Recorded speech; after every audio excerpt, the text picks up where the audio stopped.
Historicidade, o programa de entrevistas do Fronteiras no Tempo. Um podcast de história.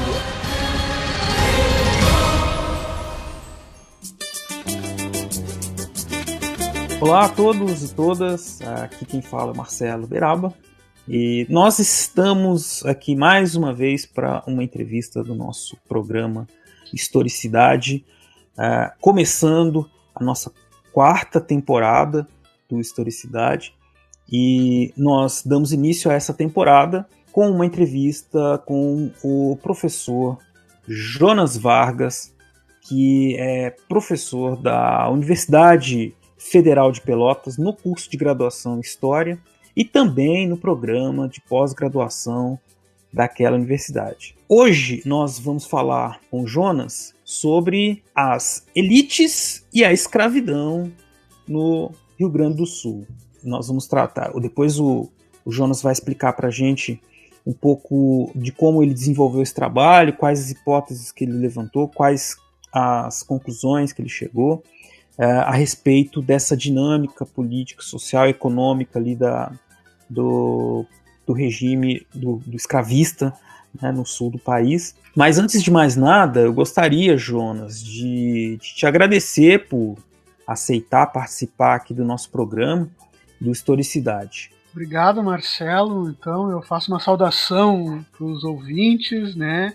Dizer que o prazer é meu estar aqui contigo nesse programa, né? E te parabenizar por essa iniciativa, né? Que cada vez mais necessária da gente divulgar, né, nossas pesquisas na área da história para um público maior. Então, obrigado. Não, o prazer é todo nosso. O que eu tenho dito em alguns programas aqui, o Jonas também é um grande amigo, é que não é que eu entrevisto só meus amigos, é que meus amigos são grandes pesquisadores, eu já disse isso. Os ouvintes estão sabendo.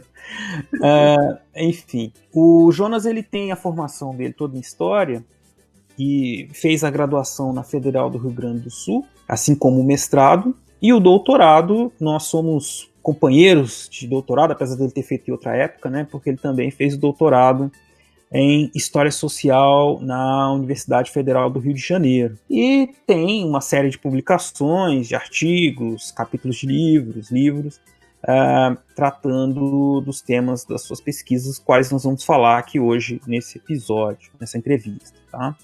Mas, Jonas, eu queria que você começasse falando aqui rapidamente um pouquinho da sua trajetória de pesquisador, como é que você chegou nesses temas que você desenvolveu aí durante a sua carreira acadêmica, o que você vem desenvolvendo, né? Então, Marcelo, como tu mencionou, né, minha graduação eu fiz na Universidade Federal do Rio Grande do Sul, e mais pro final do curso eu consegui um estágio no Centro de Memória do Judiciário, aqui no Rio Grande do Sul, em Porto Alegre. Eles estavam com um projeto de centro de memória lá, fizeram uma seleção para estagiários da história.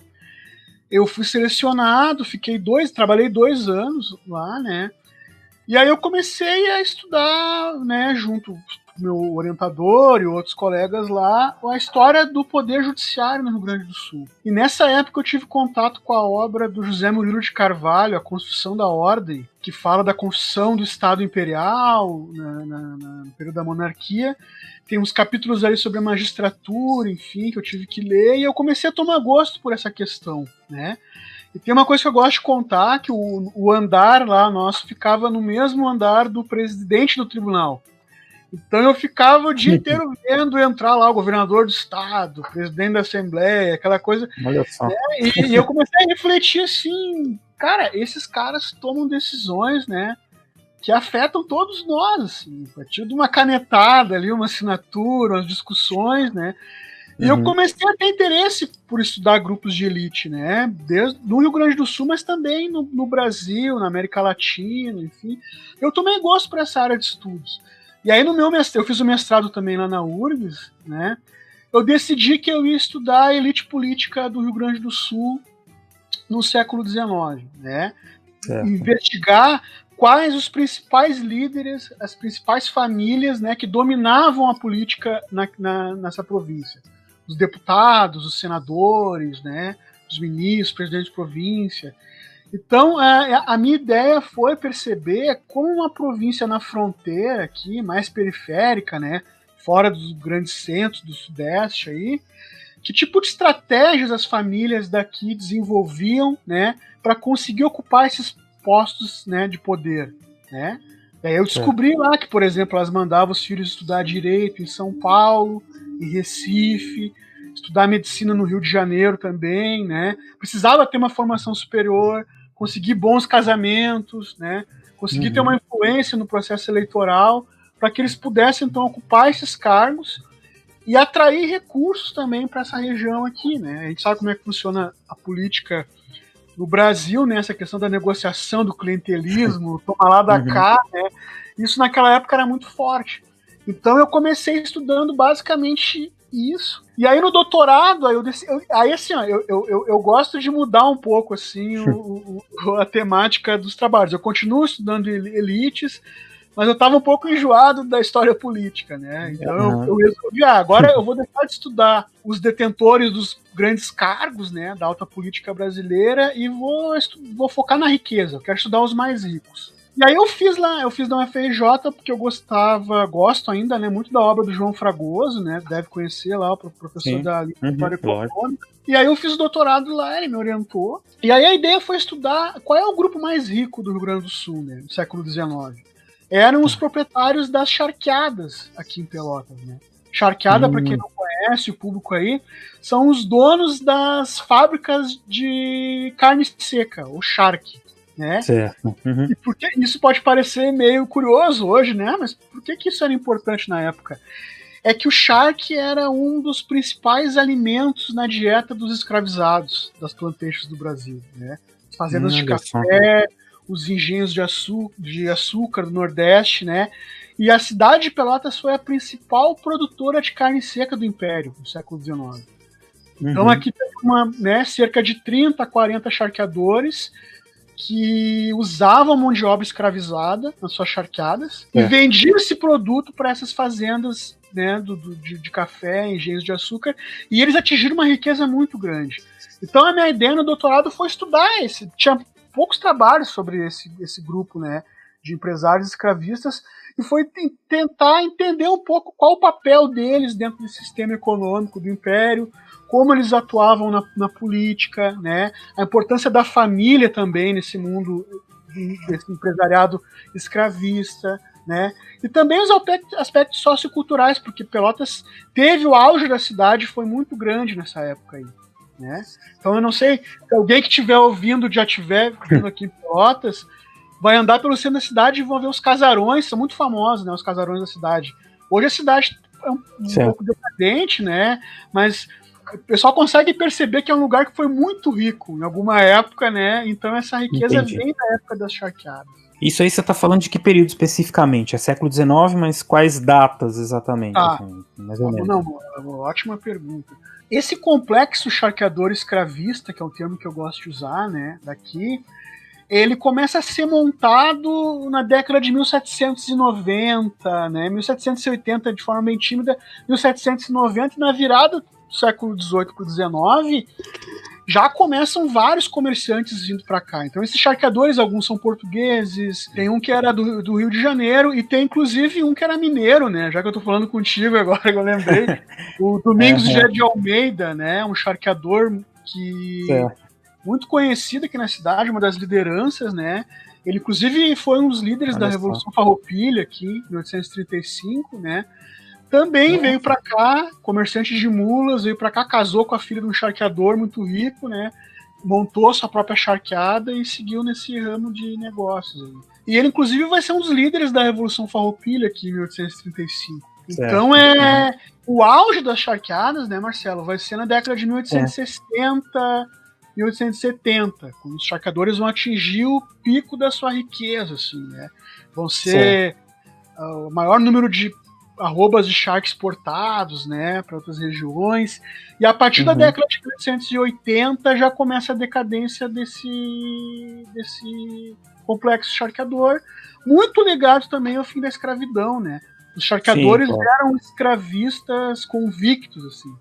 Eles foram contra a lei do ventre livre e tudo, né? Era aqueles que diziam assim, que se acabar a escravidão vai acabar o Brasil. Exatamente. Né? É um grupo pequeno, mas que fazia muito barulho aqui na fronteira. Né? E é legal, então, se o ouvinte talvez não tenha essa noção, que o trabalho do Jonas, ele casa dentro assim, de uma historiografia que inovou de forma muito impactante o conhecimento que nós temos sobre o funcionamento da economia do Brasil colonial e do Brasil imperial, né? Que ele citou a obra do professor João Fragoso, que vocês vão encontrar o link aí no post, né, para vocês conhecerem, que é o Homens de Grossa Aventura.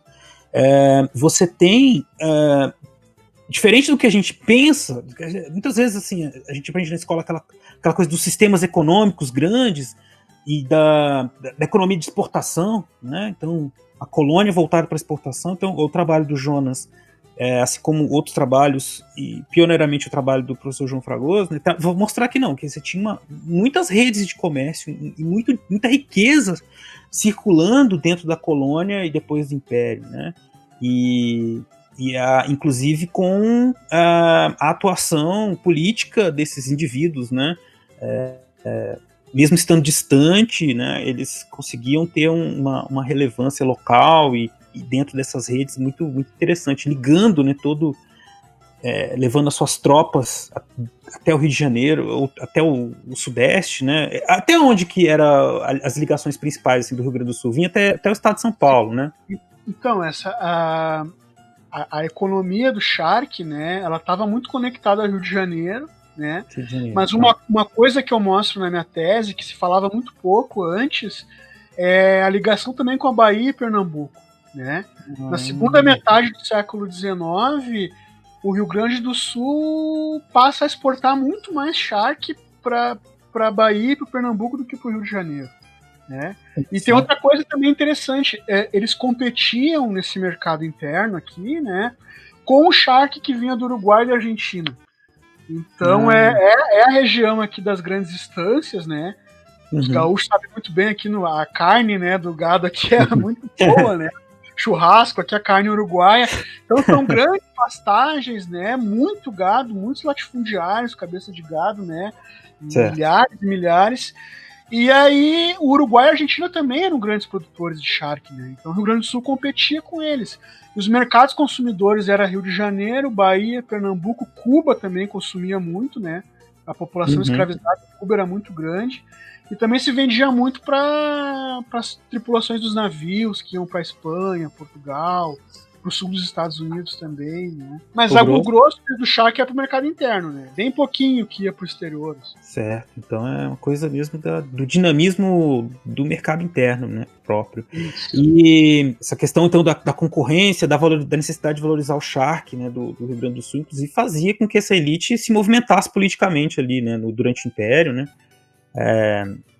para conseguir que o governo, enfim, favorecesse ali as suas riquezas, né, o comércio, né, de charque dessa região, e em detrimento da concorrência com o Uruguai e com a Argentina, né.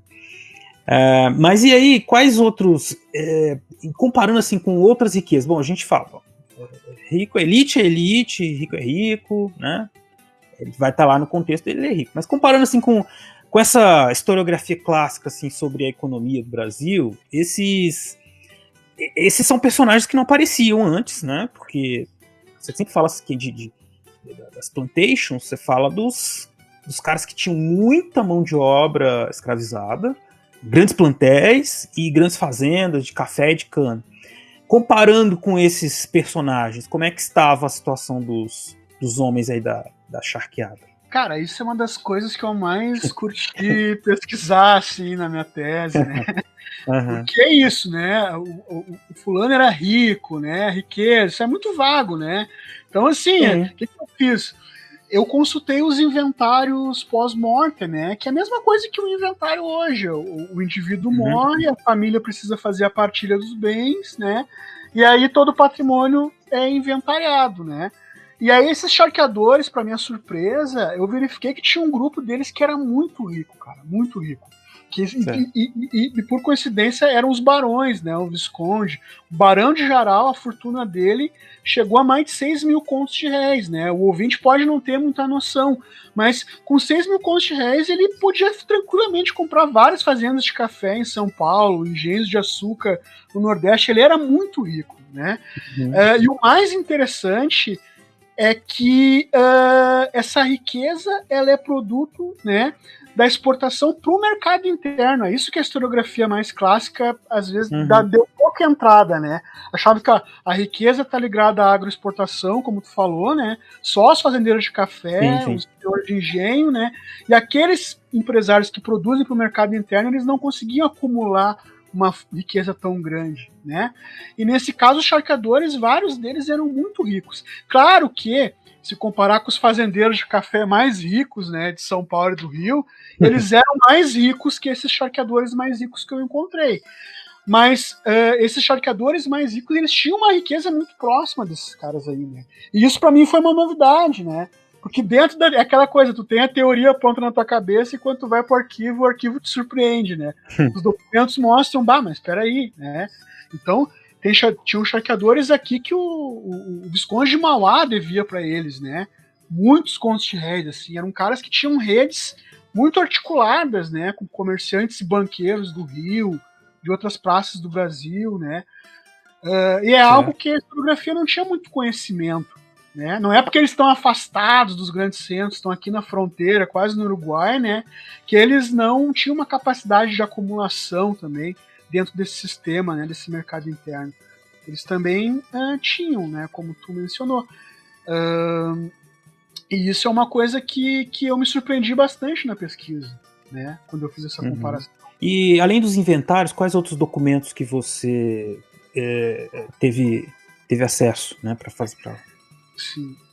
Cara, isso é uma coisa bacana, assim, porque eu sou conhecido aqui entre os meus alunos, meus colegas, tá sempre no arquivo pesquisando. Então, tudo que é documento que servia, né? Mas é o rato de arquivo. Pois é. Então, assim, cara, tudo que pudesse me servir como fonte documental para entender a vida, as estratégias desses caras, eu acabei pesquisando. Então, os inventários foram importantes, os testamentos, né? Ali é muito legal, os caras reconhecendo dívidas, às vezes filhos fora do casamento, né? Antes da morte, eles estão lá reconhecendo. Escrituras de compra e venda de imóveis, compra e venda de trabalhadores escravizados, né? Relatos de viajante, cartas de alforria, processos criminais também, né? Envolvendo os escravizados dos charqueadores, eu acabei consultando também muito. Correspondência também, né, Marcelo? Porque às vezes eu consegui perceber que a charqueada é uma empresa familiar assim, nesse período, né? O charqueador ele não atua sozinho. Ele tem o filho que é comerciante lá no porto, ele tem um outro filho que tem um armazém na cidade, tem o genro que é mercador no Rio de Janeiro, tem um que é especialista lá no mercado de sal, né, com a Europa. Então eles agem coletivamente, isso que eu achei mais legal, assim. E aí tu vê, né, a família atuando ali, e também no mundo da política, né. Muitos dos filhos deles eram vereadores, deputados, né. Então eu costumo dizer que o meu trabalho ele não é um trabalho clássico de história econômica, né. Ele é mais história social, assim, do que história econômica. Claro, que aí você acaba puxando muitos aspectos da vida, né, desses indivíduos. Você vai para os processos criminais, esses outros documentos, você tem sempre um conjunto tão grande de histórias ali dentro que a gente não sabe, tem que ficar escolhendo na hora de escrever qual que vai ser mais interessante para colocar, né. Mas tem um outro aspecto aí que é esse. Bom, então tem as elites, né, eu acho que é importante esse tipo de estudo, porque por um tempo na historiografia nós meio que esquecemos a elite, no sentido de entender, né, como que era a sua dinâmica política. Isso é complicado, quer dizer, a gente logicamente estuda todos os personagens, né, os subalternos, por assim dizer, né, aqueles que são explorados, e também quem está explorando, porque aí a gente vai entender como é que eles estão fazendo isso, né? Mas agora, a gente falou um pouco da elite, mas também eu queria retomar aqui a questão da escravidão, porque também, né, é um ponto, digamos, polêmico assim, da historiografia, né, mais tradicional, a questão da escravização dos africanos e seus descendentes no sul do Brasil, né? Então aquela ideia sempre de que era como essa historiografia mais clássica falava de uma economia que era voltada para exportação, então sempre se pensava na escravidão no Nordeste, no Sudeste, né? Como que era essa dinâmica da escravização e do trabalho, a relação das elites com os trabalhadores escravizados aí nas suas pesquisas? Sim, tu comentou uma coisa antes, né, que com toda razão, assim, o Rio Grande do Sul, hoje ele é um estado, né, em que as pesquisas acadêmicas na área da escravidão, elas são muitas, assim, né, mas décadas atrás é algo um pouco já muito arraigado, né, no senso comum, que a escravidão não tinha sido importante aqui no Rio Grande do Sul, né. Tem toda aquela questão da imigração italiana, alemã, os trabalhadores brancos, né, essa cultura africana não teria tido muita importância, mas já fazem décadas que isso já foi superado, negado, e hoje a gente sabe que o Rio Grande do Sul foi uma das províncias mais escravistas do Brasil imperial, né. O contingente de escravizados era muito grande, assim, né. Então, e isso é uma coisa que quando eu comecei a pesquisa sobre as charqueadas aqui no doutorado, eu sabia que eu vou ter que fazer, né, uma análise historiográfica de algo que eu não fiz no mestrado. No mestrado eu trabalhei com as elites políticas, né. Doutorado, como é um estudo de história econômica, eu vou ter que enfrentar essa historiografia da escravidão. E foi muito legal porque eu tive que ler muito, né, aprendi bastante, né. Hoje, como professor, eu continuo aprendendo, né, com os meus alunos e tudo mais, mas eu percebi algo que era interessante. Teve uma etapa, né, na história da escravidão no Rio Grande do Sul, né, no estudo dessa história da escravidão, que a tese de Fernando Henrique Cardoso, dos anos 60, talvez ela seja ali uma espécie de um divisor de águas, assim, né, porque ele vai afirmar que o Rio Grande do Sul foi uma província escravista, mas ele vai dizer que a escravidão foi importante só nas charqueadas, né. E isso tem muita gente que ainda acha isso aqui no Rio Grande do Sul, né? Só que a gente for ver, sim, as charqueadas pelotenses não teriam existido sem a exploração do trabalho dos africanos escravizados. Isso é óbvio, né? Mas a escravidão estava disseminada por todas as atividades produtivas, né? Tem escravidão na pecuária, tem escravizados marinheiros, a escravidão, né, no âmbito doméstico, tem os ofícios, né, sapateiros, carpinteiros, que é algo que tem para todo o Brasil, né, tem escravidão na agricultura. A escravidão, ela está presente em todas as atividades econômicas do Rio Grande do Sul. E a maior parte dos escravizados não estão nas charqueadas aqui em Pelotas, né. É meio óbvio, né, que o município vai concentrar todos os escravizados de uma província inteira, tá? Então, no meu trabalho, eu argumento um pouco nesse sentido, mas eu não teria feito isso, né, se não fosse a partir das contribuições da historiografia mais recente, né? Mais recente que eu digo dos anos 80, ali, do que eu gosto de chamar de uma nova história social, né, da escravidão, assim, que é aquela geração ali do João José Reis, a Hebe Matos, né, os professores da Unicamp ali, o Chalub, a Silvia Lara, os Lemes, né, tive influência de pelo menos três grupos, assim, né, três correntes, que dá para se chamar assim, nessa nova historiografia. Uma é essa, né, dessa história mais social da Unicamp, aí, que foi influenciada muito pelo trabalho do Thompson, né, a agência desses escravizados, a resistência, as negociações e conflitos no trabalho, né, no cotidiano. E aí os usos do processo crime é uma inspiração nesses trabalhos, né, enfim, que eu acabei utilizando, né. Tem uma segunda corrente que é do meu orientador, né, o João Fragoso, que é esses trabalhos mais de história econômica, demográfica, né, que trabalham muito com listas nominativas de habitantes, inventários, registros de compra e venda, né. E aí a gente tem aí grandes historiadores no Brasil, né, José Flávio Mota, Renato Marcondes, vários caras aí. e que ajudam a pensar, então, aquilo que a gente estava conversando antes, né? Que olha, pessoal, a escravidão não está presente só nas fazendas de café, só nos engenhos de açúcar, ela está disseminada em várias atividades, né? Voltadas para o mercado interno. E eu me inspirei muito nesses estudos. E uma terceira, né, corrente é autores que conectam mais a escravidão ao mercado atlântico, né? Hoje em dia está se falando muito em história global, né? Acho que os trabalhos do Rafael Marquesi, mais recentemente, estão focando muito nisso, né? Mas lá na UFRJ, por exemplo, teve o Manolo Florentino, que foi meu professor e tudo. O que eu estou querendo dizer? O tráfico transatlântico, né? Porque uma coisa que eu descobri no meu trabalho é que o Shark estava presente de forma muito significativa nos navios negreiros que iam para a África capturar, trazer os africanos escravizados para o Brasil. Ou seja, o Shark, quando Pelotas produziu o Shark, esse Shark também servia para abastecer a tripulação dos navios. E também abastecia já esses africanos escravizados quando eles estavam sendo trazidos para o Brasil. Eles já vinham sendo alimentados com Shark, que era um produto que eles iam ter que se acostumar a comer a vida inteira, né, aqui no Brasil. Então, eu posso dizer que o Shark também ajudou a sustentar o tráfico transatlântico. E pensa bem, ele é uma proteína, né, muito barato, o Shark, cabe em qualquer parte do porão dos navios, então era muito prático. Fácil de guardar, né? Fácil de guardar, dura muito. Muito. Então era um produto muito cobiçado, né? E Pelotas está numa região que favorece isso, né? Está perto do Porto de Rio Grande, está perto das grandes fazendas de gado aqui do Uruguai. Boa parte do gado que era abatido nas charqueadas aqui em Pelotas vinha do Uruguai, né? Às vezes contrabandeado, às vezes comprado, né?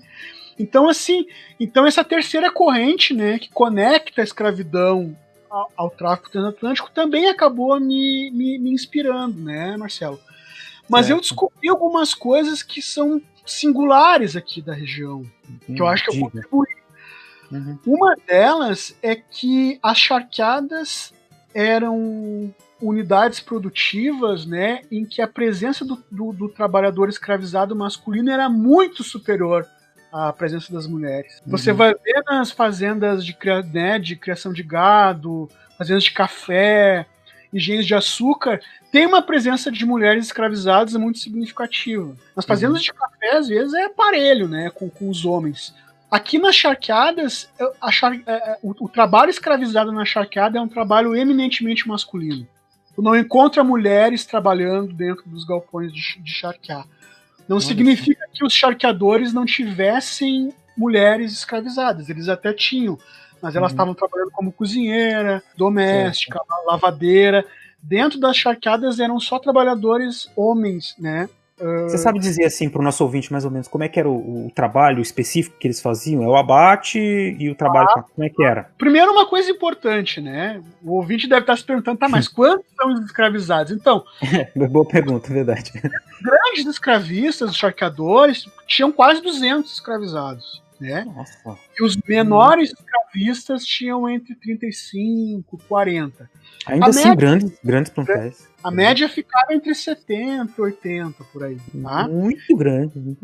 Pois é, grande, né? Então, assim, alguns desses escravizados eram especializados, por exemplo, como campeiros, né? Eles trabalhavam trazendo o gado das estâncias junto com os capatazes para as charqueadas, porque muitas das fazendas de criação de gado ficavam a quilômetros daqui de Pelotas. Então, o charqueador tinha que mandar um tropeiro lá buscar, e os escravizados ajudavam nisso. Chegando na charqueada, né, essas tropas formavam filas, né, e aí tinha os escravizados, os carneadores, que eram os que valiam mais nos plantéis. A avaliação do preço deles era muito alto. Porque imagina, né, Marcelo, eles tinham que ter uma prática de carnear essa res, né, nas tiras, né, de carne, um tamanho bem certinho para poder ser colocado depois no varal com sal para secar, né? O processo da fabricação do charque é bem demorado, né?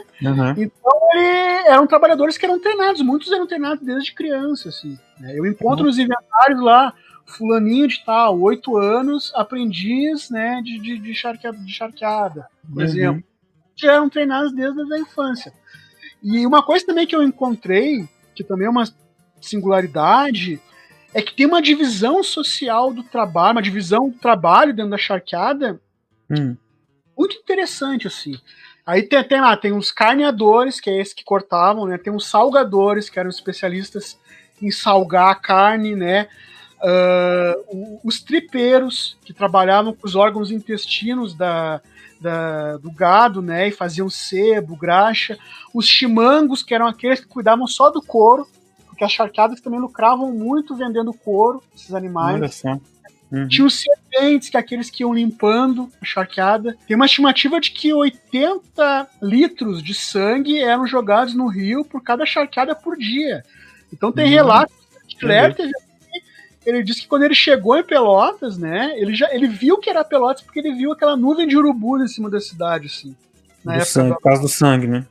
Os viajantes europeus ficavam muito assustados, assim, impressionados com o cheiro, né, horrível que vinha desses, né, a podridão, as carcaças em volta, então aquele monte de urubu, né, e eram lugares muito insalubres, né, Marcelo? Então tu tem uma divisão do trabalho ali, mais ou menos interna, né, que os charqueadores meio que organizavam. Isso gerava, como na economia do açúcar, uma certa hierarquia dentro da senzala também? Gerava, porque tu tem aqueles que eram meio que... Eu encontro em alguns inventários os escravizados lá, por exemplo, Manuel Fulano Mestre, né? Ou seja, ele é um cara que tá ali dentro, meio que tá ajudando a coordenar, né? Às vezes ele tá ensinando os iniciantes, né? Alguma tarefa. E não eram só esses aí, né? Tem os carpinteiros que acabavam ajudando, fazendo reformas nos estabelecimentos. Tem os marinheiros, que é um ofício muito interessante. Tem um aluno meu aqui que está fazendo um TCC só sobre os marinheiros. Olha só. Que como o Shark ele ia para o Rio, Bahia, Pernambuco, esses escravizados marinheiros eles iam juntos, né? Olha, e aí imagina a experiência que eles tinham, né, em termos de vivência nesse mundo do trabalho. Então esse meu aluno ele está estudando processos criminais quando algum desses escravizados marinheiros se envolve em alguma briga, né, às vezes a bordo do navio, às vezes já em terra, né, e a partir do processo criminal surge ali pra gente, né, uma história que ajuda a entender um pouco do cotidiano, né, desses trabalhadores, enfim. Eu fiz isso bastante no meu trabalho, né? Entendi. Mas então tem uma divisão, né, esses, por exemplo, 150, 160 escravizados, bastante, não estavam todos ali na charcadora. O seu charcador dividia eles, né, nas várias unidades produtivas que ele tinha. Assim. Porque a gente tem aquela imagem dos grandes escravistas, aquelas grandes unidades produtivas escravistas com 200 cativos, e eles fazem trabalhos, né, em grupos, né, fazendo várias... cada um fazendo... Tô pensando lá no açúcar, no café, né, na plantation tradicional, né, trabalhos em gangues. E aqui você tem uma indústria, na verdade, né, uma coisa que... Gente que está produzindo, cada um produzindo uma coisa bem mais complexa, assim, né? Então, eu não tinha nunca pensado nisso, em madeira, porque o uso de madeira, os navios, tudo isso é um complexo, bastante complexo. Muito interessante. E esses indivíduos, né, a gente tem o auge, então, em 1860, mas depois, com o declínio do regime escravista, tudo, acontece um declínio da economia do Shark ou é uma substituição de mão de obra, alguma coisa assim? O fim da escravidão foi meio que fatal para as charqueadas aqui em Pelotas, né? Vou te dar um exemplo. Em 1880 tinha algo próximo de 35, 36, 37 charqueadas em Pelotas. 1880. Em 1890, esse número já caiu para 11 charqueadas. Ou seja, 2 anos depois da escravidão, né, foi um golpe. O que acontece? Tem uma tentativa de recuperação depois, tá? Já daí em moldes capitalistas, no sentido do trabalho assalariado, né? Que é algo, inclusive, que é uma pesquisa atual que eu estou fazendo, né? Certo. O que eu fiz? Eu investiguei todos os processos criminais em Pelotas entre 1888 e 1898, para ver se eu encontrava crimes nas charqueadas em que eu evidenciasse a presença de trabalhadores libertos ali, né? Trabalhadores Certo. libertos já que foram libertos antes da Lei Áurea ou depois, enfim. E eu encontrei acho que uns 8 ou 9 processos. Eu estou escrevendo um artigo sobre isso, para Olha tentar só. entender um pouco o que aconteceu com essas charqueadas ou com o mundo do trabalho depois da abolição da escravidão. Mas assim, eu posso dizer que foi fatal para a economia charqueadora de Pelotas, né? O fim da escravidão. O Rio Grande do Sul ainda vai continuar produzindo charque, né? Nas próximas décadas. Inclusive, a produção de charque vai aumentar, só que aí com trabalhadores capitalistas. E Pelotas vai perder a sua importância de grande centro produtor. Pelotas não vai mais, né? O que eu posso dizer? 80% do charque gaúcho no período da escravidão, ele era produzido em Pelotas. Depois, já no século XX, na Primeira República, Pelotas vai cair muito. Em 1920 vão ter 5 charqueadas só funcionando. Tá? O município de Bagé, que fica mais ou menos a 2 horas daqui, mas para a fronteira com o Uruguai, vai ter 6 charqueadas. Ou seja, vai ter mais charqueadas do que Pelotas, só para te dar um exemplo. Entendi. Então vão ter charqueadas espalhadas pelo Rio Grande do Sul inteiro. Tá? Pelotas vai perder aquela primazia, né, aquela importância, mas o charque vai continuar sendo fabricado, mas aí já num sistema totalmente capitalista. Daí. Entendi. E outra questão também, acho que tem a ver com uma coisa do Brasil inteiro. E a elite? Essa elite escravocrata, ela, com a crise desse modelo escravista para a charqueada, ela também perde posição para uma nova elite capitalista ou é a mesma elite que Cara, só muda? Essa tua pergunta é maravilhosa, assim, porque é o que eu tento investigar ainda, alunos meus, né? Eu meio que distribuí as tarefas, tá bom? Não, isso aí é o que a gente faz, quando a gente tem aluno, vai distribuindo, assim. Então, um aluno acabou de defender um mestrado aqui, né? Em que ele trabalhou com o Banco Pelotense. O Banco Pelotense foi criado em 1906, né? E ele foi um banco regionalmente muito importante, né? 5 empresários fundaram o banco, né? E os 5 tinham ligação com as charqueadas na época, né? Óbvio que as charqueadas eram muito importantes aqui. Alguns eram filhos de charqueadores muito, muito ricos, outros tinham sido charqueadores. Então, por que eu estou te dando esse exemplo, né? Digamos que a riqueza continuou na mão das mesmas famílias, né? Mas algumas sofreram uma decadência muito grande, né? Tem casos na minha tese que eu cito de famílias que quebraram, faliram, de uma geração para outra perderam tudo. Mas tem umas mais bem preparadas que diversificaram os negócios, né? Não se especializaram só no charque, que já no mundo capitalista do século XX elas conseguem ter uma proeminência ainda importante. Elas vão seguir como elite, né, local até a década de 1930, 40, ainda vão ser respeitados, ainda vão ter filhos senadores, né, deputados, ainda muito ricos. Só que aí, cara, eles vão investir na indústria, no banco, em outros setores. E uma saída também para essas famílias foi investir nas profissões liberais, né, médicos, advogados, até mesmo dentro da burocracia, juízes. Então é um grupinho de famílias que eu estou mapeando, né? Eu até fico meio assim um pouco de estudar, porque os netos deles estão vivos ainda. Né? Então a gente tem que ter um pouco de cuidado. Mas é tentar identificar, né, Marcelo, essas estratégias de reprodução social, né?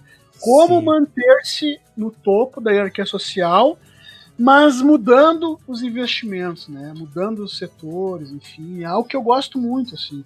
Né, de Entendi. Maravilha, cara. Olha, esse papo vai longe e é muito bom, cara. Tô gostando muito de falar contigo, mas infelizmente, tô percebendo aqui no meu reloginho que nosso tempo tá acabando, infelizmente mesmo.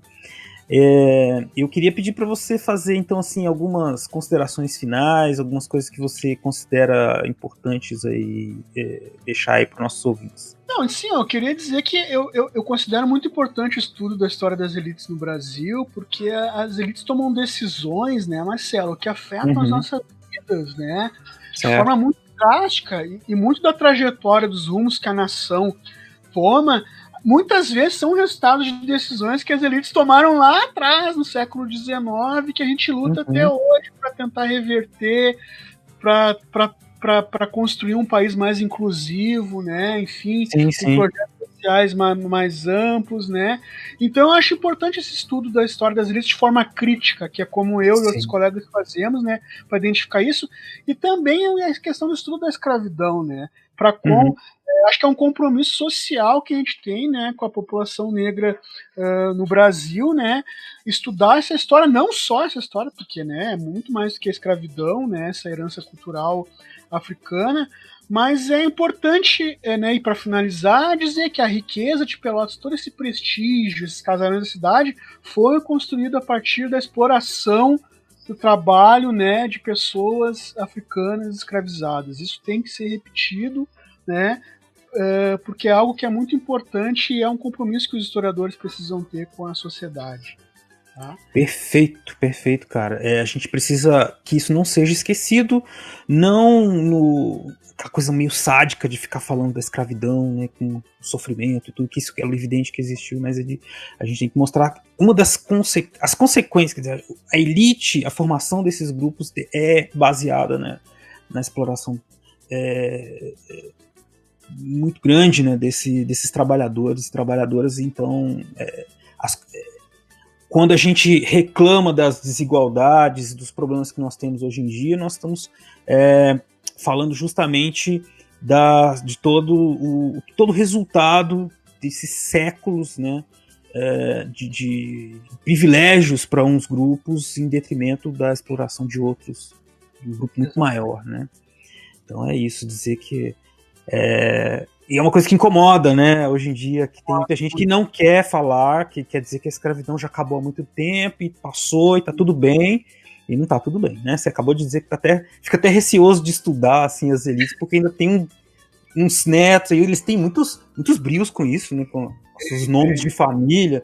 Isso aí, os ouvintes do Brasil inteiro vão reconhecer, porque aquelas elites locais, assim, que se reproduzem a todo momento, né, e vão se colocando no centro até da própria história local, né, e aí não quero que fale mal, não, é pra falar bem, é pra adorar a pílula.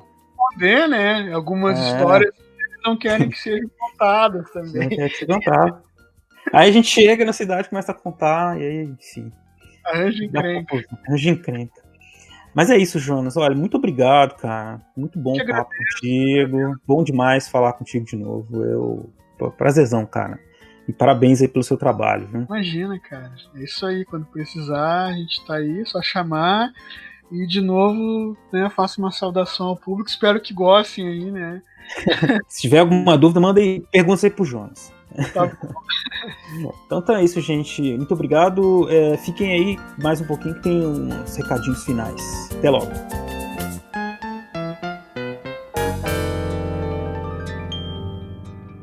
Quando eu me encontrava preso na cela de uma cadeia, foi que... Olá, estamos aqui na sessão de recados do Historicidade. Você acabou de ouvir esse papo muito interessante, conduzido aí pelo Beraba. E, Beraba, o que você destacaria como ponto central da entrevista que nós acabamos de ouvir? Bom, a gente falou aí, como vocês puderam ouvir, né, com o professor Jonas, sobre as elites e a escravidão no sul do Brasil, no século XIX, e ficou muito evidente que é importante estudar, né, o comportamento desses grupos de elite, numa perspectiva da história econômica, mas também uma coisa assim da história social, que é o que ele tentou mesclar ali, né, no trabalho dele. Então a gente viu, por exemplo, coisas sobre a importância econômica, da economia do charque, não só numa coisa assim, de história local, falar lá de Pelotas e falar da economia regional, mas o quanto essa economia, esse sistema de produção está ligado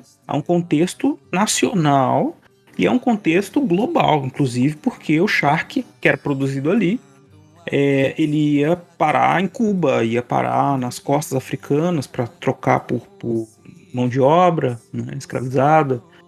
E fora que os escravizados que trabalhavam aqui viajavam também por todas as outras províncias para transportar os produtos, né, que eram os chamados escravos marinheiros, né, que atuavam no transporte do charque. E aí tem toda essa dinâmica econômica e tem a atuação política dos grupos de elite ali daquela província, que é uma província que está lá na fronteira, né, mas que acaba encontrando formas de ter uma participação política ativa no centro do poder, no caso, na corte do Rio de Janeiro. Eu acho que foi isso, cara. O mais interessante, falou de muitas fontes, ele mostrou bem como que é o trabalho do historiador, né? O Jonas é um pesquisador muito competente, né? Então deu para o ouvinte ver e perceber assim, como ele atua, como ele fala e como ele fala sobre o trabalho, né? E é assim que os historiadores trabalham, isso é a maior parte, né? Tá no arquivo, muita leitura, né? Construção de interpretações sobre o passado, a partir dessas leituras, a partir das fontes, né? E ele traz uma reflexão muito boa, muito importante da necessidade que nós temos então de conhecer essas dinâmicas da elite ou das elites, dos grupos de elites com o Estado, com a burocracia do Estado e com o povo, de maneira geral, né? Para que a gente possa compreender melhor a história do Brasil aí no longo prazo. Ah, sim, com certeza, né? E conversas como essa ajudam que o nosso ouvinte perceba como a questão da escravização foi pedra angular da história nacional, vamos dizer assim, de norte a sul do país. Porque durante muito tempo acreditava-se que o trabalho escravizado na região sul do Brasil, especialmente no Rio Grande de São Pedro, atual Rio Grande do Sul, fosse menor, né? Fosse de menos importância. Mas há toda uma construção que vem lá dos anos 70, né? Que vem desconstruindo essa ideia. Mas é bom que a gente consegue levar isso para um público diferente, né? Que seja de fora da academia, para ele perceber não só a importância da escravização, mas também conhecer mais sobre o nosso trabalho. Nesse sentido, acredito que nós estejamos fazendo aí um ótimo trabalho de divulgação científica. Exato, modéstia à parte, obviamente. Modéstia à parte, né, claro. História pública, divulgação científica, né? Isso é muito importante para os dias de hoje, né? E essa ferramenta que a gente utiliza, né, para se comunicar, ela é fundamental. Perfeito. Inclusive, se você quer que o programa cresça, se você quer que tenha mais episódios, que a periodicidade seja semanal ou 3 vezes por mês, né?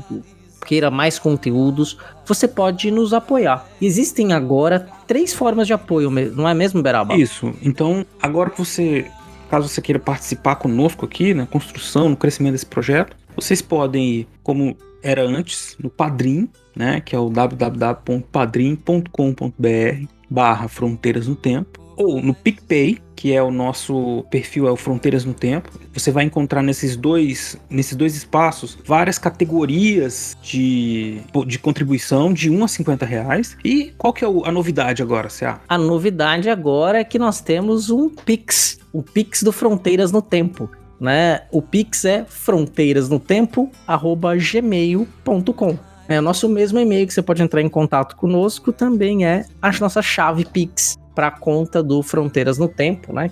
Onde fica ali, cai o dinheiro do Padrim, do PicPay. Então, se você prefere, né, fazer um pagamento direto via Pix, tem essa opção também. Nós estamos diversificando aí para ampliar as possibilidades de apoio ao projeto. É isso aí. E nunca é demais agradecer todos os padrinhos e madrinhas que estão conosco aqui nesse projeto do Fronteiras no Tempo e no Historicidade.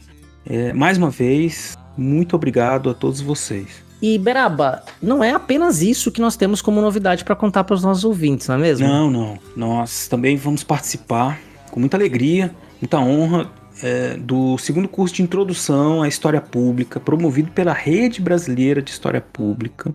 E vai ser um curso online, evidente. A Rede Brasileira de História Pública, ela está montando esse curso, né, com várias oficinas de profissionais historiadores que atuam na história pública em diversas áreas. Ele é voltado para historiadores acadêmicos, profissionais, estudantes, qualquer outro interessado, né, de que seja de outras áreas também, que queira conhecer a atuação, as formas de atuação dos historiadores no ambiente público, né, que é o que a gente chama assim, de história pública. O curso, ele, de maneira geral, vai acontecer no dia 22 ao dia 26 de fevereiro, mas a participação minha e do CA especificamente vai acontecer no último dia, no dia 26 de fevereiro, a oficina 12, né? Se vocês entrarem no site, no link que a gente deixou aí no post, vocês vão achar lá a oficina 12. Oficina de podcast, eu e o CA faremos lá, daremos a nossa contribuição e falaremos um pouco sobre a produção e desenvolvimento de podcasts de história. Vamos falar das nossas experiências aqui no Fronteiras um Tempo e também vamos dar dicas, né, dar algumas ferramentas para quem quer entrar nessa mesma jornada que nós e produzir um podcast. Isso. Com certeza. Muito obrigado, madrinhas e padrinhos. Todos os links comentados estarão no post. E nos vemos no próximo episódio, não é mesmo, Beraba? Daqui 15 dias. E dessa vez, eu e você no episódio completo. Exatamente, o Fronteirão. O Fronteirão. Um abraço a todos e todas. Abraço.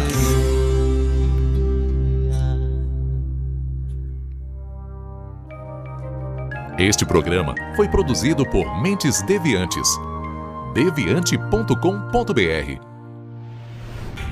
Este programa foi editado por Tapcast. Edições e Produções de Podcast.